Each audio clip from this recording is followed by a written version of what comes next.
melanjutkan cerita sebelumnya, di mana Nagi telah tereliminasi dan pulang ke rumah. Pagi itu, Nagi terbangun di tempat tidurnya dan segera mematikan alarm. Seperti biasanya, ia menyapa Coki, lalu menusuk jarinya untuk memastikan dirinya benar-benar terjaga. Ritual kecil yang masih ia pertahankan sejak dulu.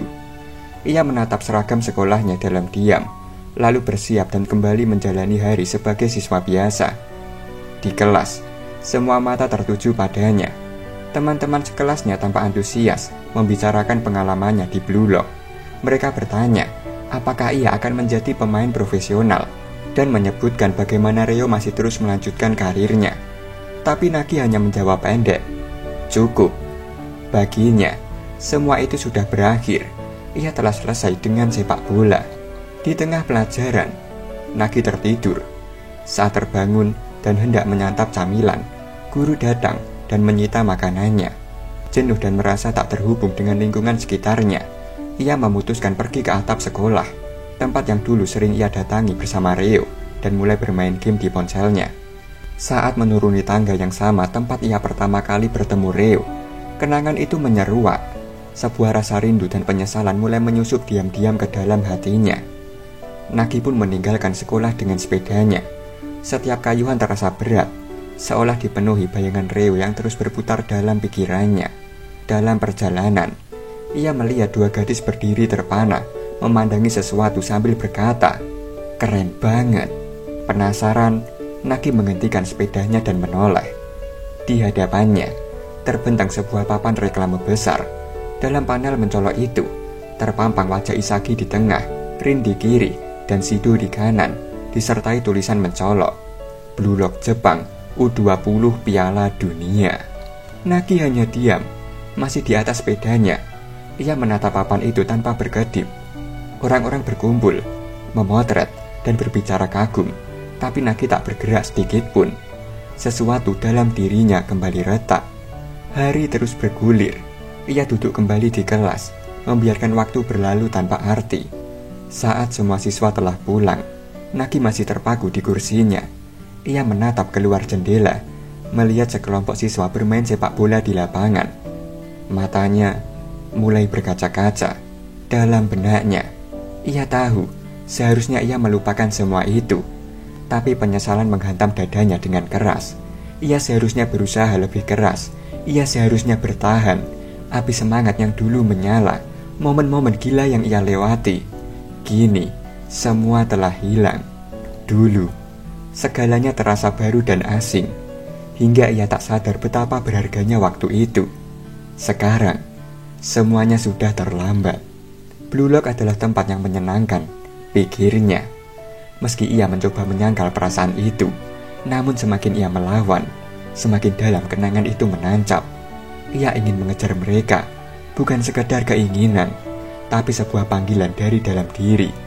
Ia mencoba menyemangati dirinya, berharap bisa kembali menjadi dirinya yang dulu. Namun ia tahu, itu tidak mungkin. Untuk pertama kalinya dalam hidupnya, Nagi menangis. Ia menundukkan kepala di atas meja, tenggelam dalam keheningan dan air mata yang terus mengalir. Seorang jenius yang untuk pertama kalinya dipenuhi emosi yang tak mampu ia pahami sepenuhnya. Pikiran-pikiran yang kini terungkap lewat air mata tak pernah sampai kepada dirinya di masa lalu. Tapi tunggu dulu lur, video ini belum selesai. Masih ada teori liar Mimin yang akan bikin kalian mind blowing meskipun terkesan ngawur. Teori liar, The Second Awakening of Nagi, kebangkitan sang antitesis. Nagi bukan hanya rival bagi Isagi, tapi cerminan terbalik dari perjalanan Isagi. Kalau Isagi adalah si biasa yang menjadi luar biasa lewat kerja keras, maka Nagi adalah si luar biasa yang runtuh karena tak punya arah. Dan keduanya ditakdirkan untuk bertarung, bukan hanya di lapangan, tapi dalam filosofi hidup sepak bola. Kejatuhan terencana, Nagi sengaja dibuang. Jinpachi Ego mungkin sebenarnya tidak benar-benar membuang Nagi. Ia justru ingin Nagi terlahir kembali dengan kehendaknya sendiri, bukan karena Reo, bukan karena reputasi, dan bukan karena Blue Lock. Ini semacam ujian. Kau ingin jadi legenda, maka kau harus mati dulu sebagai jenius dan bangkit sebagai monster egois. Jika Isagi Yoichi mati sebagai pecundang dan lahir kembali sebagai predator, maka kini giliran Nagi Seishiro. Ia harus mati sebagai jenius agar bisa bangkit sebagai ancaman paling liar yang pernah dilihat dunia. Nagi vs Isagi akan menjadi klimaks akhir. Keduanya akan bertemu kembali di final Piala Dunia U20, tapi kali ini bukan sebagai teman. Nagi akan bergabung ke tim lawan, misalnya tim Inggris, Jerman, Argentina, atau Perancis. Setelah direkrut oleh pelatih luar negeri yang melihat potensi kebangkitan iblis tidur ini, Nagi akan bermain sebagai striker super tak terprediksi, penuh insting murni, dan Isagi harus menghadapi lawan yang tidak bisa dianalisis dengan data, karena Nagi adalah kejeniusan alam liar. Jika Nagi benar-benar direkrut oleh negara lain, pilihan terbaik adalah Perancis. Di sana ada Julian Loki, pemain muda jenius yang mampu menyulap bakat mentah menjadi senjata mematikan. Charles Chevalier, pemain mudi berbakat, menjadi contoh nyata.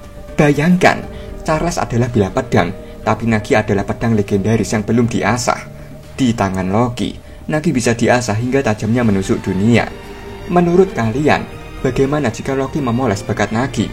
Apakah Nagi akan menjadi senjata yang mematikan juga? Tidak ada yang tahu di antara kita, hanya autor yang tahu. Ego is Rebirth, kebangkitan jiwa sepak bola Nagi. Setelah tersingkir, Nagi kembali ke rutinitas lamanya, bermain game, tidur, menghindari dunia. Tapi semua itu kini terasa kosong, bahkan hobi lamanya tak lagi menyenangkan. Ia menyesal, bukan karena kalah, tapi karena tidak pernah mencoba sungguh-sungguh. Dan dari kehampaan itu, lahirlah keinginan baru. Bukan karena reo, bukan karena reputasi, tapi karena dirinya sendiri ingin bermain. Untuk pertama kalinya, Nagi Seishiro benar-benar ingin bermain sepak bola dengan kehendaknya, dengan egonya, dengan jiwanya. Bisa jadi ini akan membuatnya berevolusi. Pesan Isagi, percikan yang membakar ulang semangat Nagi. Sebelum berpisah, Isagi meninggalkan satu pesan sederhana pada Nagi. Jangan berhenti bermain sepak bola. Meskipun ia nampak tidak peduli saat momen itu, satu kalimat, satu benih itu tumbuh pelan-pelan hingga akhirnya meledak menjadi kebangkitan. Isagi yang dulu iri pada bakat Nagi, kini menjadi motivasi bagi sang jenius untuk membuktikan dunia bahwa ia bukan sekedar jenius yang layu. Simbolis dua protagonis. Si autor telah mengkonfirmasi bahwa Nagi merupakan protagonis lain dalam Blue Lock. Dalam narasi besar cerita ini, Isagi dan Nagi mempresentasikan dua pendekatan yang sangat berbeda dalam dunia sepak bola. Isagi adalah sosok yang mengandalkan otak. Ia melambangkan strategi, logika, dan kerja keras yang terstruktur. Setiap langkahnya adalah hasil dari analisis yang tajam dan perhitungan matang. Ia tumbuh bukan karena bakat luar biasa, tapi karena tekad dan kemampuannya membaca permainan dengan akurat. Sebaliknya, Nagi adalah representasi dari jiwa bebas. Ia bermain dengan insting alami, improvisasi murni, dan ketidakterikatan pada aturan atau pola. Permainannya liar, tak terduga, tapi justru di sanalah letak keistimewaannya. Sebuah kejeniusan yang tidak lahir dari latihan keras, melainkan dari intuisi dan kemurnian rasa. Keduanya seperti dua sisi dari satu koin, dan pada akhirnya dunia akan memilih siapa striker sejati sebenarnya. Sang pemikir tajam yang membentuk dirinya dari nol, atau bakat alami yang bermain lepas dari batasan. Apakah Nagi akan comeback?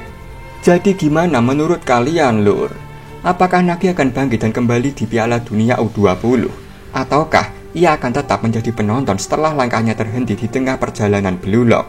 Tulis jawaban atau teori paling liar kalian di kolom komentar.